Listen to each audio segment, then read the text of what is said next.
पुराने मध्य भारत में एक रियासत हुआ करती थी। रियासत की बड़ी रानी की गौतम बुद्ध के प्रति बहुत निष्ठा थी। उस रियासत के महाराज देवराज की 2 रानियां सुरुचि और सुनिधि थी। राजा देवराज की पहली पत्नी सुरुचि थी, जिसका स्वभाव किसी साध्वी की तरह था। वो गौतम बुद्ध को अपना आराध्य मानती थी और उनके बताए मार्ग पर चलने की कोशिश करती थी। उनके साथ उनका बेटा वीर भी खेलता रहता, लेकिन देवराज का पूरा ध्यान अपनी दूसरी पत्नी सुनिधि के ऊपर ही रहता। वो देखने में बहुत ज्यादा खूबसूरत थी। इसी खूबसूरती की विलासता में महाराज खोए रहते।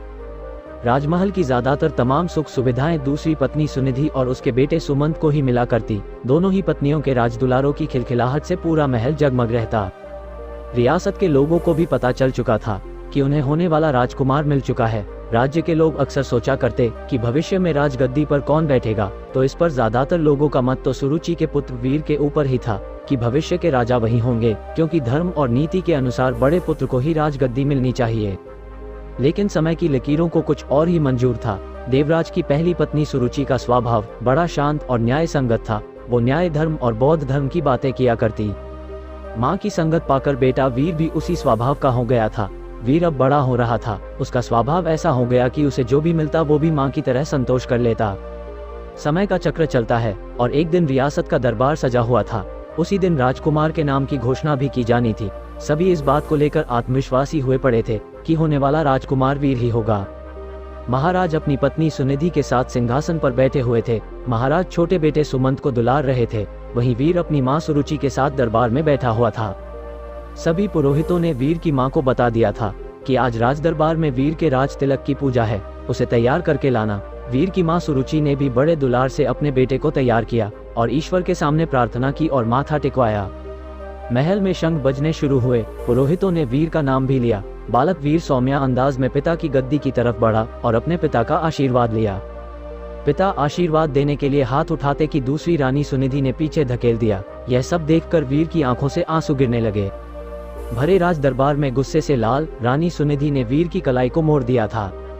रानी सुनिधि ने वीर को सिंहासन पर पहुंचने से रोक दिया। फिर सुनिधि ने अपने कड़े शब्दों और सख्त आवाज में कहा कि तुम इस सिंहासन और महाराज की गोद में बैठ नहीं सकते। सिंहासन में बैठने वाला काबिल हो या ना हो, वो चहेती रानी का पुत्र ही होना चाहिए। तुम दासी के बराबर वाली रानी के पुत्र हो। सिंहासन पर मेरा पुत्र सुमंत ही बैठेगा। जो सिंहासन पर बैठेगा जनता उसी को राजकुमार मानकर आदर सम्मान देगी। तुम जाओ अपनी माता के पास और बुद्ध की सेवा करो। मेरे रहते तुम्हें आत्म सम्मान कभी नहीं मिल सकता। जाओ पहले अपना भाग्य बदल कर आओ। राजकुमार बनने के लिए तुम्हें मेरी कोख से जन्म लेना पड़ेगा।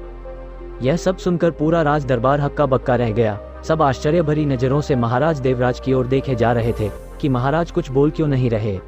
लेकिन महाराज बोलते भी क्या, वे नजरें झुकाए बैठे थे, क्योंकि उनकी आंखों और मन पर तो रानी सुनिधि की खूबसूरती और विलासता का पर्दा पड़ा हुआ था। ऐसे में भला वो रानी का विद्रोह कैसे कर सकते थे। अगर वो रानी का विद्रोह करते तो उनकी विलासता भरी रातें कैसे रंगीन होती, खूबसूरत जिस्म का आनंद लेने से वंचित हो जाते। वीर को अपनी सौतेली माँ की बातों से ज्यादा बुरा अपने पिता के चुप रहने का लगा। कुछ देर बाद वो राजमहल के बाहर चला गया। संध्या आरती का समय हो चला था। वीर की माँ सुरुचि ने वीर को अपने पास बुलाया। वीर का चेहरा देखकर वो घबरा गई। वीर ने उनसे कहा कि माँ, पिताजी हमारे साथ ऐसा क्यों करते हैं? अब हमारा क्या होगा? क्या मुझे कभी किसी का मान सम्मान प्राप्त नहीं हो पाएगा? जवाब देते हुए वीर की मां ने अपनी उंगली से मंदिर की तरफ इशारा किया। यह कमरा कुछ दूरी पर था और इसमें महात्मा बुद्ध की प्रतिमा रखी हुई थी। वीर ने इशारा करते हुए पूछा, वहाँ क्या है माँ? जवाब देते हुए माँ बोली, वो महात्मा बुद्ध है, वही तुम्हें सिद्ध बनाएंगे। उनकी शरण में जाओ बेटा। बुद्धम शरणम गच्छामि। ये पंक्ति सुनते ही वीर ने बहुत अच्छा महसूस किया। सुरुचि बोली, बेटे, तुम्हारे लिए इस सिंहासन से भी कहीं बड़ा और आगे का सिंहासन बना हुआ है, इसलिए इस सिंहासन की लालसा व मोह त्याग कर उस बड़े सिंहासन को प्राप्त करो। लेकिन उसे पाना इतना आसान नहीं। जीवन के उस सिंहासन तक तुम्हें महात्मा बुद्ध की शिक्षाएं लेकर जाएंगी। लेकिन वीर को अब भी ये समझ नहीं आ रहा था कि माँ आखिर किस तरह के सिंहासन की बात कर रही है, जो राज सिंहासन से भी कहीं बड़ा है। उसके कानों में तो अभी भी सौतेली माँ के ताने गूंज रहे थे कि वो अभागा है। लेकिन वीर की माँ ने देर नहीं की और उसे बुद्ध की मूर्ति के सामने लाकर खड़ा कर दिया और कहा कि अब सिर्फ महात्मा बुद्ध ही तुम्हारा कल्याण करेंगे। तुम उन्हीं के बताए मार्ग पर चलो, उनकी शिक्षाओं का अनुसरण करो, तुम्हें पता चल जाएगा कि जीवन का असली सुख कहाँ है। वीर ने माँ से सवाल किया कि माँ, क्या बुद्ध का स्थान पिता से भी बढ़कर है? वीर की माँ ने मुस्कुराते हुए कहा कि महात्मा बुद्ध सबसे ऊपर है। माँ की इस बात से वीर ने प्रेरित होकर कहा कि माँ, अब से मैं बुद्ध जी की गोद में ही बैठूंगा, उन्हीं के बताए मार्ग व विचारों का पालन करूंगा। मैं कठिन से कठिन साधना करके उन्हें प्रसन्न करूंगा, इनकी शिक्षाओं को अपने जीवन में उतारूंगा। वीर ने बड़े दृढ़ निश्चय से कहा कि देख लेना माँ, एक दिन बुद्ध मुझे अपनी गोद में जरूर बैठाएंगे। रानी सुरुचि अपने बेटे की इन मासूम बातों को सुनकर हैरान थी। माँ ने वीर को गोद में उठाया और कहा कि पूरे मन से बुद्ध की बातों का अनुसरण करो। वीर भी गोद से उतरते हुए जवाब दिए कि आज से मेरे आराध्य बुद्ध हो गए हैं। कुछ ही दिन वीर बुद्ध की रोजाना नियमबद्ध उपासना करता हुआ ध्यान मग्न होने लगा।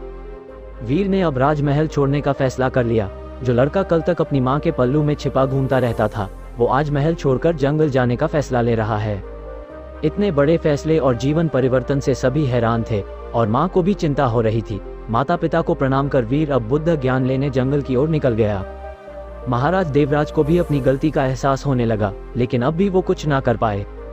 वीर बुद्धम शरणम गच्छामि शब्दों का निरंतर जाप करता हुआ अपने पथ पर निकल गया। कोसों दूर पहुंचने के बाद वीर की मुलाकात एक बौद्ध भिक्षु से हुई। वो एक कुटिया में रहा करते थे, वहां उनके कुछ शिष्य भी थे। वीर ने बौद्ध भिक्षु से ज्ञान मांगा और कहा कि उन्हें बुद्ध से मिलना है। इसके जवाब में बौद्ध भिक्षु ने महात्मा बुद्ध की कहानी बताते हुए कहा कि खुद को जान लेना ही बुद्ध को जान लेना है। लेकिन फिर भी वीर ने बुद्ध से मिलने की जिद नहीं छोड़ी। तब बौद्ध भिक्षु ने कहा, तुम अभी आराम करो, मैं कल सुबह तुमसे बात करूंगा। पूरी रात गुजर गई और वीर बुद्धम शरणम गच्छामि का जाप करता रहा। सुबह हुई तो वीर ने बौद्ध भिक्षु से फिर सवाल किया। भिक्षु ने जवाब में कहा कि अभी मेरी एक अंगूठी खो गई है, उसमें मेरी जान बसती थी, उसे खोज दो, फिर मिलवाता हूँ। वीर पूरे मन से उस अंगूठी को खोजने में लग गया। सुबह से रात हो गई, लेकिन अंगूठी नहीं मिली। फिर बौद्ध भिक्षु ने वीर को दिया लेने के लिए कुटिया के अंदर भेजा। वहां पहुंचकर वीर ने देखा कि अंगूठी तो अंदर ही संभाल कर रखी हुई है। यह दृश्य देखकर वीर को बहुत दुख हुआ। उसने बौद्ध भिक्षु से कहा कि जब आपने अंगूठी को अंदर ही रखा हुआ था, तो आपने मुझसे बाहर क्यों तलाश करवाई? इसका जवाब देते हुए बौद्ध भिक्षु बोले कि ठीक इसी तरह बुद्ध भगवान भी तुम्हारे अंदर विराजमान है, फिर भी तुम उन्हें बाहर क्यों खोज रहे हो? खुद को मोह, सम्मान, लालच, बुराई, अपमान, क्रोध, क्रूरता, ईर्ष्या जैसे भावनाओं से मुक्त कर दो। किसी की बातों का बुरा मानना, क्रोध करना और किसी भी प्रकार की लालसा मन से त्याग दो। बस इतना ही करना, फिर देखना बुद्ध तुम्हें तुम्हारे अंदर ही मिल जाएंगे। इसके बाद वीर जब यह भी समझ गए कि बुद्ध एक साधारण पुरुष से कैसे महात्मा बुद्ध बने थे, तब इसका उनके मन पर बहुत प्रभाव हुआ। वो बहुत प्रेरित हुए। वीर ने अब गहरे ध्यान में डूबकर बुद्ध की उपासना आरंभ कर दी। जैसे जैसे वीर का ध्यान गहरा होता गया, उसी तरह वीर को आत्मज्ञान की प्राप्ति होने लगी। एक वक्त ऐसा आया कि वीर की सारी चाहतें मर गई। वीर के मन से सारी लालसाएं खत्म हो गई। वीर को अद्भुत आनंद का एहसास हो रहा था। लंबे वक्त तक नियम तरीके से ध्यान करते रहने से उन्हें आत्मज्ञान की प्राप्ति हुई थी। अब वीर के मुख का अद्भुत तेज देखकर लोग उन्हें महासंत कहने लगे। यह बात कुछ समय बाद मध्य रियासत तक पहुंच गई कि पर्वत की शिला में कोई बड़े प्रतापी तेजस्वी बौद्ध भिक्षु ध्यान में मग्न रहते हैं। राजमहल की तरफ से उन्हें बुलावा भेजा गया। रियासत की हालत ठीक नहीं चल रही थी, क्योंकि महाराज का दूसरा बेटा विलासिता में बर्बाद हो चुका था। सुनिधि का हुस्न व खूबसूरती भी उम्र के साथ ढल चुकी थी। वहीं दूसरी ओर वीर की समृद्धि दूर दूर तक फैलती जा रही थी। एक दिन था जब वीर को सिंहासन पर बैठने के लायक नहीं समझा गया था। एक दिन और आया, बौद्ध भिक्षु के रूप में वीर ने राजमहल में कदम रखा। प्रजा की आंखों में आंसू भी थे और सम्मान भी। महाराजा और सुनिधि हाथ जोड़े पछतावे के आंसू रो रहे थे। वीर की मां के कानों में भी वीर की बातें साफ साफ गूंज रही थी। बौद्ध भिक्षु रूपी वीर ने सबसे पहले महात्मा बुद्ध की प्रतिमा को प्रणाम किया और कहा कि दूसरों की सेवा से बड़ी कोई विलासिता नहीं है। कोई भी सिंहासन कोख से नहीं बल्कि काबिलियत से तय होता है। वीर ने राज सिंहासन का त्याग कर दिया और त्याग करने के बाद बौद्ध भिक्षु मंदिर रूपी कमरे की ओर चलने लगे। वहां वीर को देखने वाले लोग महसूस कर पा रहे थे कि जैसे कोई शांति की मूर्ति चल रही हो। बुद्ध की शरण में जाकर एक साधारण सा बालक वीर सिद्ध पुरुष बनकर लौटा था।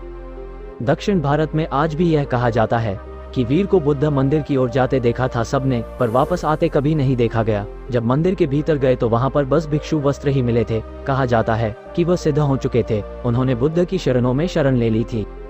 इस कहानी से हमें सीखने को मिलता है कि कर्म भाग्य से कहीं बड़ा होता है। कोई भी परिस्थितियों को बदल देने की क्षमता रखता है।